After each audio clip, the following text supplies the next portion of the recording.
श्री सद्गुरु महाराज की जय। प्रातः स्मरणीय अनंत श्री विभूषित परमाराध्य संत सद्गुरु महर्षि में परमहंस जी महाराज का प्रवचन। श्रद्धाशील को ज्ञान होता है।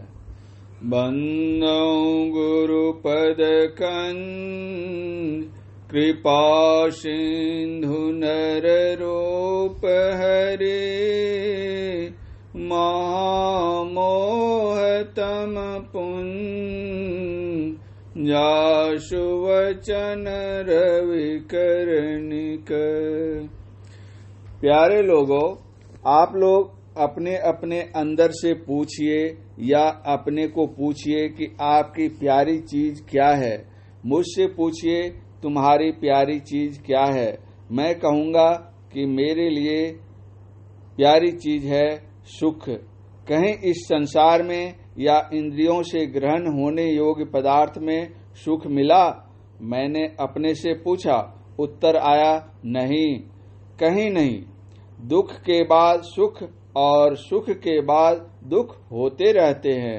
जैसे दिन के बाद रात और रात के बाद दिन अनवरत रूप से होते रहते हैं, इसी तरह दुख सुख होते रहते हैं।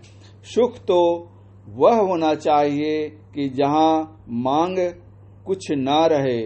मांग नहीं रहे, इसके लिए जो करना होगा वह संतों ने कहा। वह क्या कहा?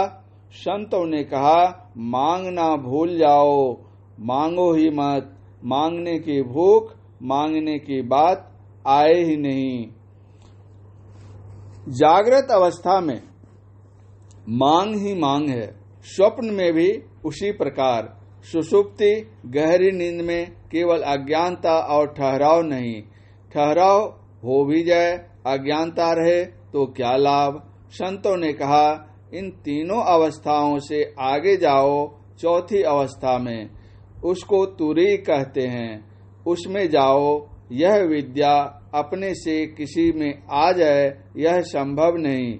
यह विद्या उस गुरु से जाने जो गुरु अपने को चौथी अवस्था में पहुंचाकर मांग को खत्म किए हैं। ऐसे गुरु की पहचान क्या है? उनको बिल्कुल पहचान लेना असंभव है। जो नित्य प्रति साधन में लग कर रहे या एकदम चुप हो जाए, वे साधन आरंभ कर रहे हैं या साधना की समाप्ति कर चुके हैं, यह हम कैसे समझेंगे? इसलिए उनकी पहचान कठिन है। गोस्वामी तुलसीदास जी ने भी लिखा है, ज्ञान कहे अज्ञान बिनु, तम बिनु कहे प्रकाश, निर्गुण कहे जो सगुण बिनु, सो गुरु तुलसीदास। इस प्रसंग से ज्ञात होता है कि आंख बंद करने की बात बहुत पुरानी है।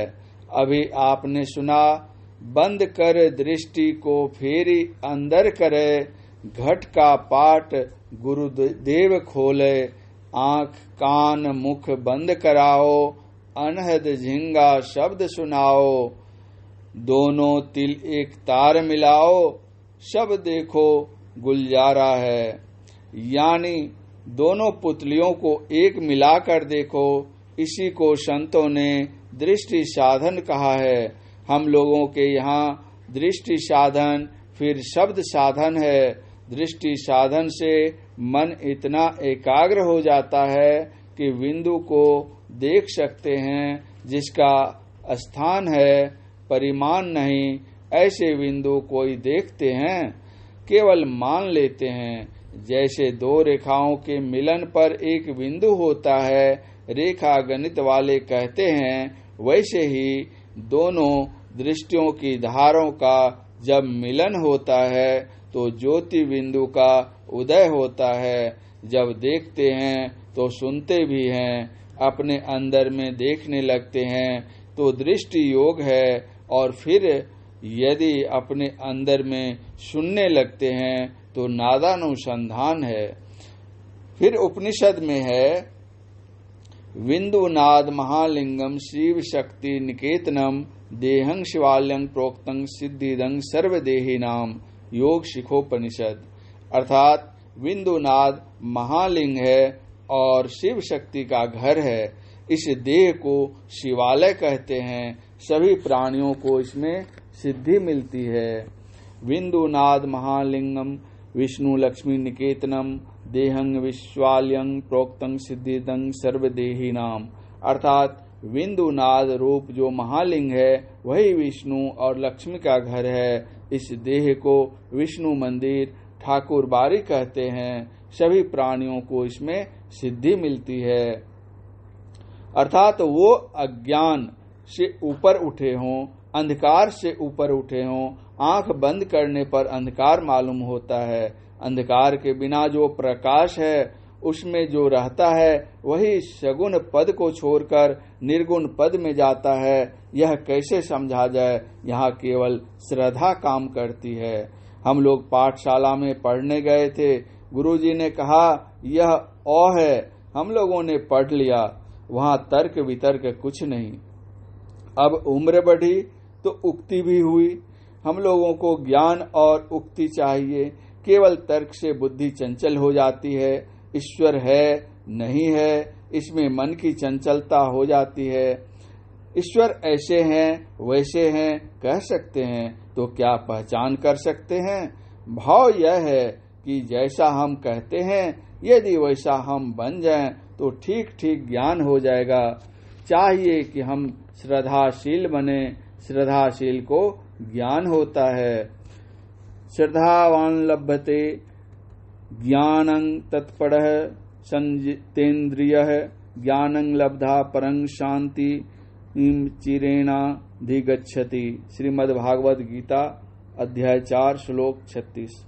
अर्थात जितेंद्रिय तत्पर हुआ श्रद्धावान पुरुष ज्ञान को प्राप्त होता है।